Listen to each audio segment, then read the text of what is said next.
Hi hello ശിവാസ് kitchen ലാൻഡിലേക്ക് എല്ലാവർക്കും സ്വാഗതം.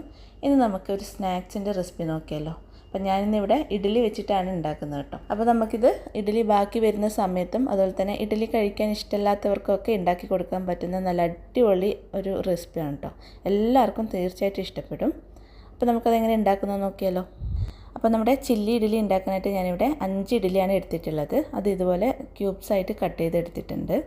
പിന്നെ മീഡിയം സൈസിലുള്ള ഒരു സവോള അരിഞ്ഞതും അതും ഇതുപോലെ ക്യൂബ്സ് ആക്കിയിട്ടാണ് അരിയേണ്ടത് കേട്ടോ. 2 പച്ചമുളക് വട്ടത്തിൽ അരിഞ്ഞത്, കുറച്ച് മല്ലിയില, ഒരു 1/2 ടീസ്പൂൺ ഇഞ്ചി അരിഞ്ഞത്, അതുപോലെ തന്നെ ഒരു 1/2 ടീസ്പൂൺ വെളുത്തുള്ളി അരിഞ്ഞതും കൂടി വേണം. ഇനി നമുക്ക് പാൻ ചൂടായതിനു ശേഷം 1-2 ടേബിൾ സ്പൂൺ എണ്ണ ഒഴിച്ചു കൊടുക്കാം. അതിലോട്ട് കട്ട് ചെയ്ത് വെച്ച് ഇഡ്ഡലി ഇട്ട് കൊടുത്തിട്ട് ഒന്ന് ഫ്രൈ ചെയ്തെടുക്കാം. ലോ ഫ്ലെയിമിലിട്ടിട്ട് വേണം ഫ്രൈ ചെയ്യാനായിട്ട്. അതുപോലെ ഇതൊരു ഗോൾഡൻ ബ്രൗൺ കളർ ആവുന്നത് വരെ ഫ്രൈ ചെയ്തെടുക്കണം കേട്ടോ. ഇഡ്ഡലി ഇവിടെ ഫ്രൈ ആയി വന്നിട്ടുണ്ട്. ഇത്രയും മതിയാവും കേട്ടോ. കുറച്ചും കൂടി വേണമെന്നുള്ളവർക്ക് കുറച്ചും കൂടി ഫ്രൈ ചെയ്തെടുക്കാം. ഇനി നമുക്കിതൊരു പ്ലേറ്റിലോട്ട് മാറ്റാം.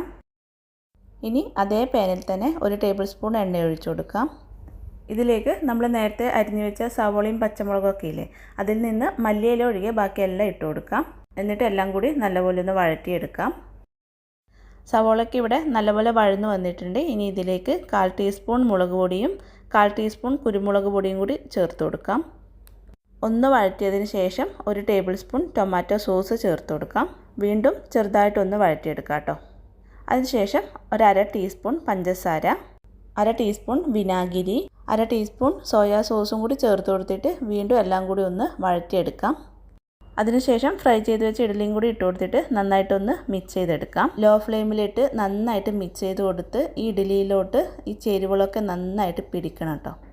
നന്നായിട്ട് തന്നെ മിക്സ് ചെയ്ത് കൊടുത്തതിന് ശേഷം ലാസ്റ്റായിട്ട് ഇതിൻ്റെ മുകളിലായിട്ട് കുറച്ച് മല്ലിയിലയും കൂടി ഇട്ട് കൊടുക്കാം. ചെറുതായിട്ടൊന്ന് വഴറ്റിയതിന് ശേഷം നമുക്ക് ഫ്ലെയിം ഓഫ് ചെയ്ത് കൊടുക്കാം. അപ്പോൾ ഇത്രയേ ഉള്ളൂ, നമ്മുടെ ചില്ലി ഇഡ്ഡലി ഇവിടെ റെഡി ആയിട്ടുണ്ട്. എല്ലാവർക്കും നന്നായിട്ട് ഇഷ്ടപ്പെടും കേട്ടോ. കുട്ടികളൊക്കെ സ്കൂൾ വിട്ട് വരുന്ന സമയത്ത് ഇതുപോലെ ഉണ്ടാക്കി കൊടുത്തിട്ടുണ്ടെങ്കിൽ അവർക്കൊക്കെ തീർച്ചയായിട്ടും ഇഷ്ടപ്പെടും. അപ്പോൾ എല്ലാവരും ഒന്ന് ട്രൈ ചെയ്ത് നോക്കാം കേട്ടോ.